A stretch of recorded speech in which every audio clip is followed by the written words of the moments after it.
everyone. You can see the title. I don't have to tell you, things are getting sketchier by the day. And, more of the predictions that people in the know, way more in the know than me, are coming true on the daily. Now, before we jump in, I do have to say, I'm not a financial planner. This is not financial advice. This is not meant to be any type of fiduciary relationship at all. I'm just a dude on the internet who wants to protect his own financial assets in the craziness that's going down. And I've done a lot of research on this, so we're going to talk about it. I also want to hear your take on it.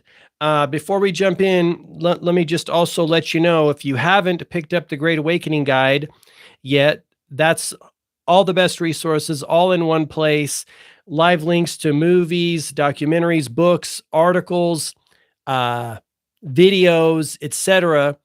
And that's available at greatawakeningguide.com. People are waking up to the lies and deception in our world en masse, and that's my contribution to the cause. Again, greatawakeningguide.com. Also, if you're looking for a system for winning the life that you want and creating a life that you want, you can find that at One Life. That's the system that I created that I use to achieve and pursue my goals and dreams. That's it. This is my onelife.com. Okay, that's enough of the plugs I'm going to do. So what we're talking about today is the Great Taking. I'm going to share a couple clips with you. I'm going to cue them up here from David Rogers' Webb interview.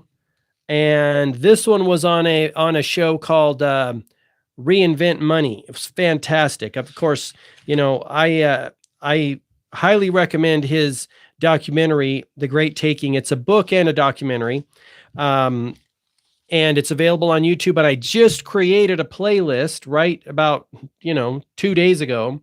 I don't know why I didn't do this earlier. I just created a playlist on my YouTube channel here called The Great Awakening. And that has many of the documentaries that are in the Great Awakening Guide. If it's on YouTube, it's going to be in that playlist. So you can check that out on my YouTube channel. I don't know why I didn't do that prior, but I just, one of those things. There's I'm continually learning myself. I'm continually going down the knowledge rabbit hole myself and finding more out as we go. So let me queue up these videos here. These short clips. I think they're fantastic. Money. Okay. Let's see. So here is the thumbnail. I'm going to show you, well, if it'll let me. Well, I'll just tell you that I'm on YouTube, and I'm going to play this clip for you in a moment. It's called David Rogers' Webb on How to Stop the Great Taking, and it's on a channel called Reinvent Money. Phenomenal video. It's got 389,000 views so far. This is a year old. Thank you for the thumbs up. I appreciate you. And let me cruise to the part here. Okay. 3350. Let me close this.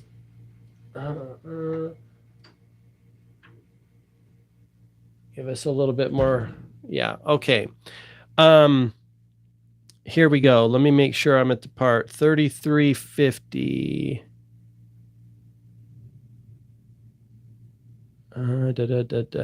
Okay. This is close. If you can afford it, get a genetic methylation test. Let me just skip past this. The Federal Reserve started in essentially the beginning of 1914. These things are born in war. They're joined at the hip with warfare. And what they did was to create the money out of thin air to buy treasury bonds. And so now the public is paying interest to them on all the financing of the First World War. That is the beginning of their incredible power. then they use those treasury bonds that they bought with money created out of nothing as their capital base to make loans to the public. So they lever up on something they've created out of nothing. So really, all of the efforts of the and energies of the society go into paying them interest on these debts. It's a debt-based money system they've created out of nothing. So the war was key to escalating that power. Then they created a boom and a bust through the 1920s and the end of the 1920s. So it was done in fairly short order. And in that bust, the Great Depression, they closed all the banks just over a weekend. And literally no banks were allowed to reopen other than the banks controlled by the Federal Reserve System. So they put all of their competitors out of business, literally. And they kept economic conditions very tight, seemingly inexplicably. No one really understands why they did that. But if you understand the strategy, if you keep price levels low for years, people can't recover to pay off their debts. So 80 or 90% of all public companies were bankrupt. And they were taken over by the senior secured lenders and bondholders. But the other thing is that the gold held by the public, which was broadly held, was confiscated as well in 1933 after the bank holiday. And the rationale was that the Fed had to have the gold in order to expand credit, but then they did not expand credit. What was the real reason? It was so that the public would not have any gold. Yeah. If the public had gold, the economy could have carried on without them. So this was a comprehensive plan to crush any parallel system, any alternative to their credit creation being the sole credit available in the economy. And it worked very well. they absolutely. All right. Again, that's a clip from Reinvent Money, David Rogers Webb interview. What you see as you look back through these financial collapses, as I've mentioned before, I spend very little time analyzing what they're going to do or what they say they're going to do. I only look backwards because you will know them by their fruits. When he said that they collapsed the economy and they do these things by, it's all by finance. Like Ken O'Keefe said, finance is the head of the snake, right? Look at the suspect insider trading going on around 2008, around that event that happened in early 2000s where 2 planes brought down 3 buildings in New York. Look at what happened in 1933 when they, went off basically confiscated the gold. I've got a video queued up coming down the pike pretty soon. It's already uploaded. I just need to put a thumbnail to it and produce and share it. Talking about the 1933 gold collapse. Again, when you study these things, again, I never learned anything about those in high school, in school of any kind.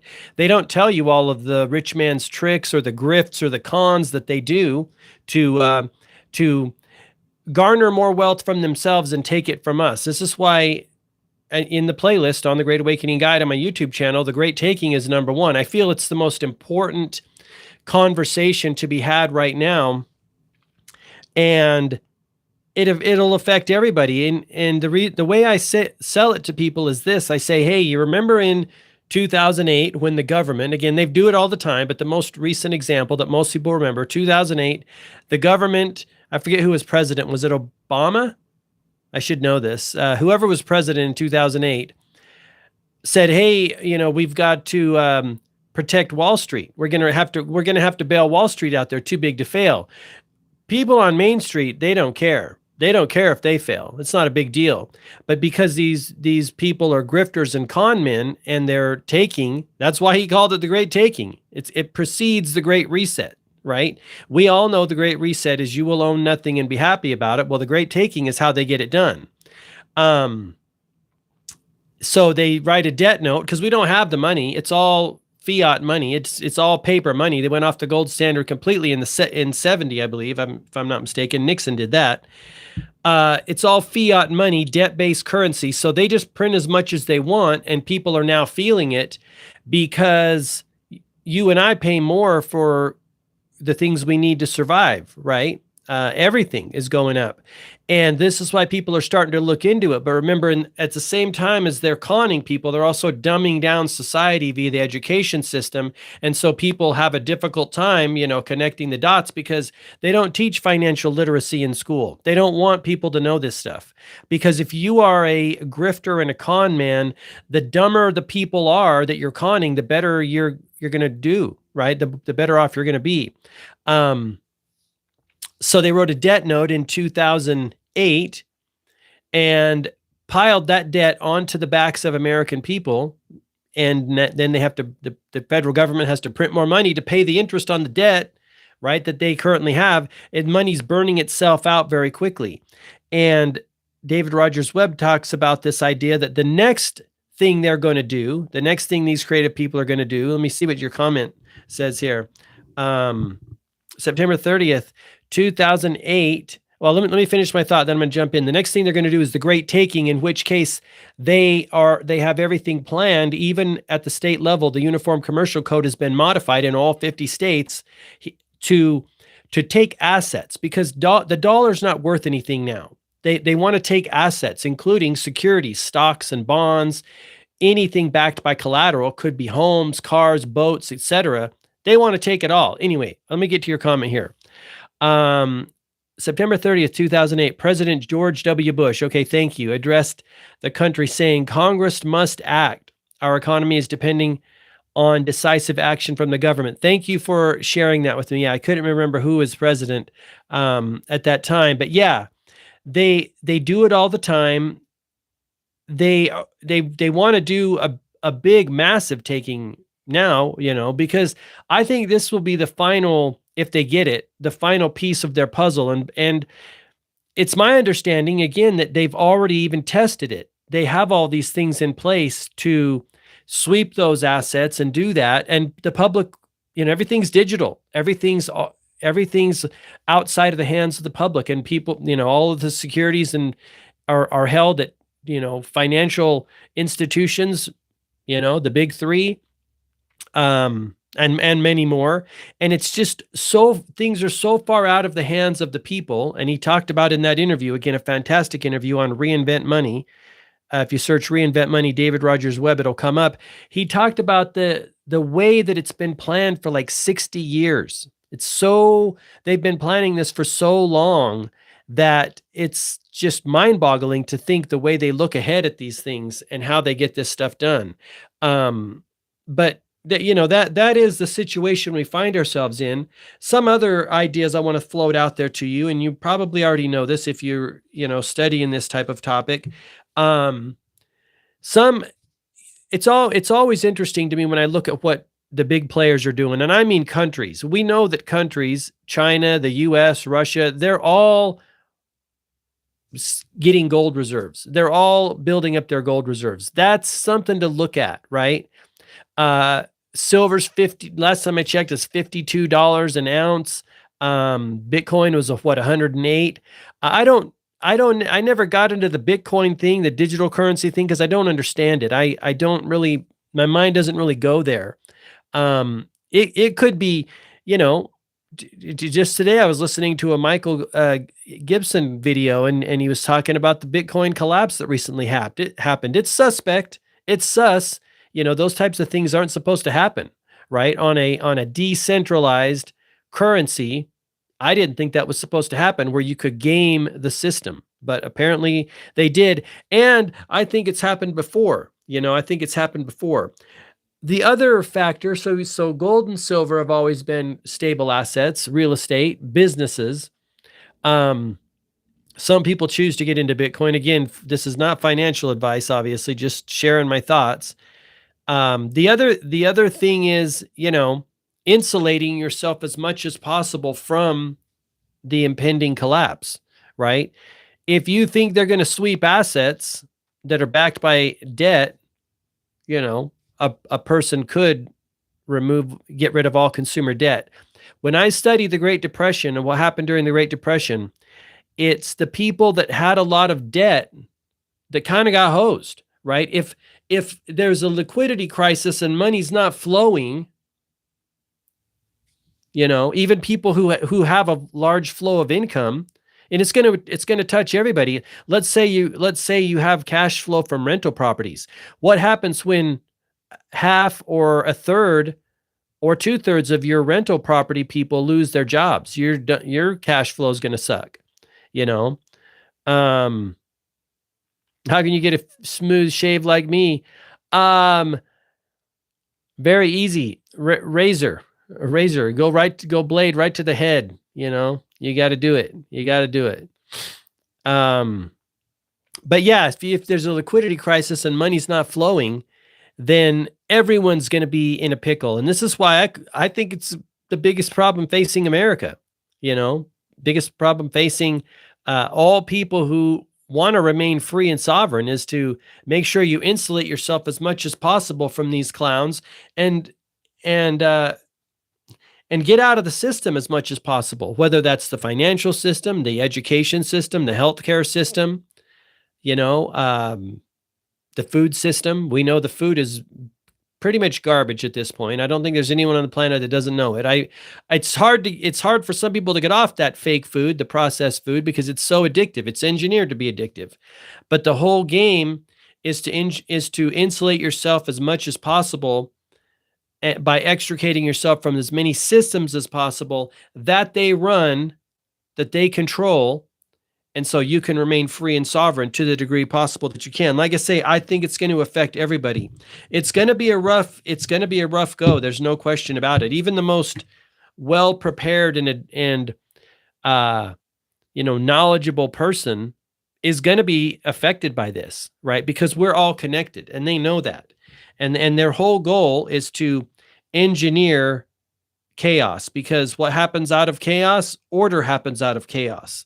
This is their plan, and many people are waking up to it now. Let me pull up this other clip here and we'll watch it. Okay.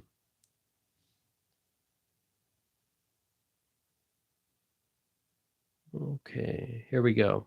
You achieve that. And do you think gold will be confiscated again this time? Because in your thesis, it's primarily the focus will be on stocks and bonds that are held in pooled form by these depositories that will be used as collateral by all these derivatives and central counterparties. And of course, behind them are then the central banks and the big money makers. But something like gold, for example, will that also be under threat in this great taking scenario? Yeah, well, I mentioned that gold is not the basis of the collateral in this system. But that doesn't mean that they won't eventually get around to taking it. So it might not be the first, if you hold that, you might not be the first to fall, so to speak. But if they are able to consolidate complete control through this, they do not want there to be any alternative to their money creation, their credit creation. So they're not going to have tolerance for parallel systems or means of exchange. And that's why ultimately there is no place to hide from this. It just has to be stopped. Yeah, and because that would apply then also to crypto, for example, Bitcoin, stuff like alternative assets like that as well. Yeah. Yeah, and then thanks for the sub. I appreciate you. Sleep well, my friend. another similarity with the years that you described at the start of the previous century. Now, of course, there's also Okay, that's the thing I wanted to share with you. See, they want it all. They want it all, and they have the system in place to take it all if we don't do something. Now, let me share this with you. The solution is to amend the universal code and reverse what they put in there. And like he talks about, it's way down. A lot of people may look at the universal code and be like, "Oh, what's the problem?" But they don't read far enough down. These people are sinister and diabolical and very smart. Now, let's be real. We're not in the situation we're in by accident. Where politicians are corrupt, corporations are corrupt, money is flowing at an unprecedented rate to the 1% from the 99%, right? They've moved into housing, right? They've moved into businesses of all kinds and using private equity and doing whatever they do to, strip mine the value, bust the business, and then close it down. So people are starting to feel it. The thing of it is, there's still so many distractions out there: bread and circuses, sporting events, movies, etc. And I saw a meme video the other day, and the guy said, I can't believe people are still watching sports given the situation we are in our world. Let me see what you're saying here. It's the new digital money system going to be used on blockchain, which is the same thing used for cryptocurrency. Yeah. My concern about the digital money is the programmability aspect. It's my understanding that they could program it for you to not be able to buy certain things or in certain places. My whole thing is, I don't want anything from the gov. They're not trustworthy. They've never demonstrated their allegiance to we the people. Their allegiance is to bankers, and they just do everything to slowly, tighten the noose. Like I say, freedoms and civil liberties have been going away for a long time. The Patriot Act did a real number on that back in the day. And then they now have a lot of control over the money, too much control to my liking. What do I think of cryptocurrency? Is it a pump and dump scheme, or is it legit? I actually think it's a pump and dump thing, to be honest. And the reason I say that is because I think the AI thing could be a pump and dump thing. I think the AI thing could be what the .com situation was back in the early 2000s. Wasn't that like 2000s, the .com boom and bust? I just don't see the AI thing. I don't see it. And I'm not alone in that. There's a lot of people out there that are in the know way more than me that think, hey, this could be a big rug pull as well. Because again, the thing that I've learned about these people is they will invest anything and everything. They have a lot of money. These people have trillions of dollars at their disposal to do what they want with. This is how they get corporate social governance and ESG, environmental social governance, and how they, make change in corporations. Larry Fink told people, we're going to create change. We're going to force change. That's exactly what he said. They have so much money, they can actually change people's behavior. They have so much money, these people can sway financial markets at the flip of a switch. The other day I heard that the big three, Vanguard, State Street, and BlackRock, have so much power, have like 80% of the market. That's too much power in the hands of one group of people. It's too wild. And so, yeah, I think cryptocurrency could be a rug pull. I think AI situation could be a rug pull, because all they need now is a collapse, right? And they need to make it look natural. They need to make it look like it just came out of, oh my gosh, we never saw this coming. Well, people who've studied their past behavior saw it coming. So yeah, thanks for your question. That's my thoughts. What are your thoughts? I would love to know what you think about it. What are some examples of businesses that would survive these times?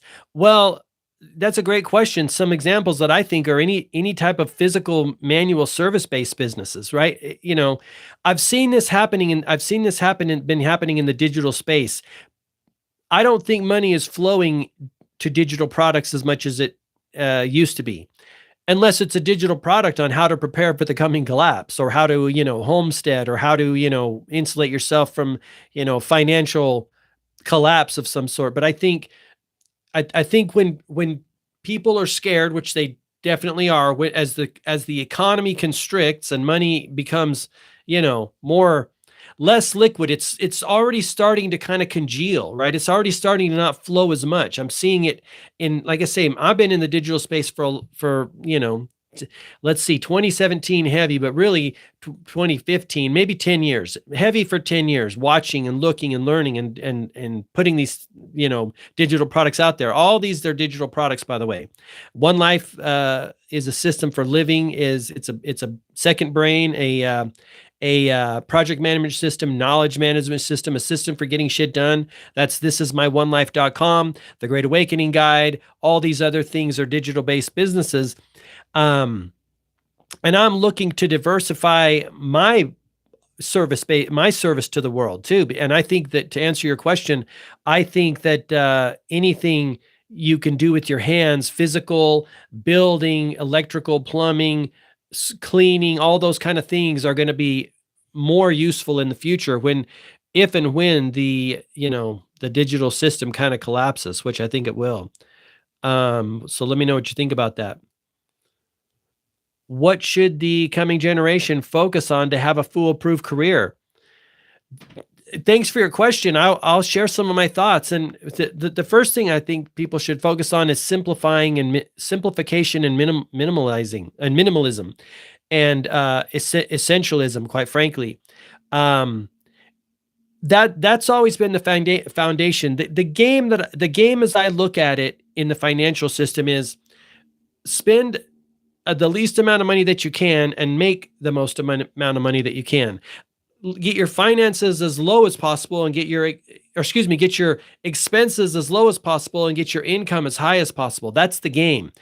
I started with the simplification and minimizing game 20 years ago because that was more natural to me, right? The game is, increase the flow in, decrease the flow out, right? Because in the event of a financial collapse, you don't want a large outflow of money, right? You want to have a good, solid base. So that's the game that I think. The other thing that I think is, like I said, maybe service-based careers or physical type careers, because I think we're reaching the end of the digital era. As like I say, I think the digital business is kind of collapsing from what I'm seeing, because people realize, oh, well, it doesn't fix the plumbing, and it doesn't fix the, electrical in my house, and it doesn't clean the thing, and it doesn't build this, and it doesn't build that. It's valuable to a degree, right? I think it's a good component for people to have in their arsenal, but I'll tell you, painting, cleaning, doing manual labor type things, I think those are going to be foolproof careers moving forward. Anything that AI can't do. AI is decimating and about to decimate further white collar jobs. Automation and robots already took away a lot of blue collar jobs and also shipping overseas. But basically, to answer your question in a nutshell, anything that AI can't do. So there's my thoughts. And also remember to do what you love, and remember to do what gives your life meaning and fulfillment and align with your purpose. Part of One Life is the core of One Life is how to find your purpose. And that's basically, the heart and soul of it. You want to do something that's aligned with the reason you're put here, your ikigai, your reason for being, what you love to do, what you're good at doing, what you can be paid for, and what the world needs. That at that intersection is the sweet spot of how to, live a happy, profitable life. Thoughts on meme trading? I don't know anything about meme trading. I don't know anything about meme trading. What are your thoughts on it? Go slow on commercialism. Okay, what do you mean by that? Go slow on commercialism? You mean like, you mean like what George Bush said back in the day when he said, hey, go out and spend money to keep the economy going, maybe that kind of stuff. You mentioned some great options. Thank you. You're welcome. Those are my thoughts. I hope it's helpful. Like I said, my whole thing is again, back to the Great Depression, which I think is coming. I think the Great Depression on steroids, and I think 2008 on steroids is coming. The people who fared very well are the people who had very little expenditures, and the people who were living very simply. And they didn't have a lot of, irons in the fire, so to speak. I don't know if everyone's going to, say those types of, give that type of advice, but I sure am. So, there's my thoughts for what it's worth. Well, I appreciate you for checking it out and for watching this, this live stream. Thanks for your comments. And again, final plug for David Rogers Webb, The Great Taking. Go check it out. It's super good. Until next time, I will catch you in the next one. All the best, health, wealth, and success. Have an awesome day.